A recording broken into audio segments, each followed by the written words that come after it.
तुम्हाला जास्त थंडी वाजते का? मग शरीरात असू शकते ही कमतरता. तुमच्या अशा मित्र-मैत्रिणींना टॅग करा ज्यांना थंडी वाजते आणि तुम्हाला त्याची काळजी आहे. असे काही लोक आहेत ज्यांना सामान्यांपेक्षा खूप थंडी वाजते किंवा त्यांना इतरांपेक्षा जास्त थंडी जाणवते. आता हे शरीरातील कोणत्याही समस्येमुळे नाही, तर शरीरात व्हिटॅमिन बी12 ची कमतरता असू शकते. ज्यामुळे हिवाळ्यात तुमच्या समस्या वाढू शकतात. आता तुम्ही म्हणाल व्हिटॅमिन बी12 ची कमतरता आणि थंडी याचा काय संबंध?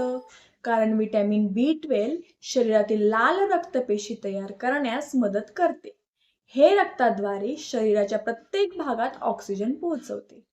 परंतु जेव्हा शरीरात व्हिटॅमिन बी12 कमी होऊ लागते, तेव्हा शरीरातील लाल रक्तपेशीही कमी होऊ शकतात. त्यामुळे शरीर अशक्त होऊ शकते. तुमचे स्नायू आणि हाडे, मसल्स आणि बोन्स कमकुवत झाल्यामुळे शरीराची स्थितीही बिघडू लागते. त्याच वेळी व्हिटॅमिन बी12 च्या कमतरतेमुळे तुमची रोगप्रतिकारक शक्ती, इम्युनिटी कमी होऊ लागते. यामुळे पुन्हा पुन्हा आजारी पडू शकतात. व्हिटॅमिन बी12 ची कमतरता टाळण्यासाठी कोणते मार्ग आहेत? आपल्या जेवणात असे बदल करा जे तुमचे थंडीपासून संरक्षण करतील. व्हिटॅमिन बी12 साठी नॉनव्हेज मध्ये तुम्ही मासे, सी फूड, चिकन, अंडी खाऊ शकता.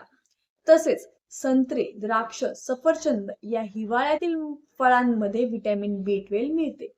हंगामी भाज्या आणि धान्य नक्कीच खा. तसेच हिवाळ्यात गरम मसाल्यांचे सेवन तुम्ही करू शकता. व्हिडिओ कसा वाटला नक्की कमेंट करा आणि लाईक करा.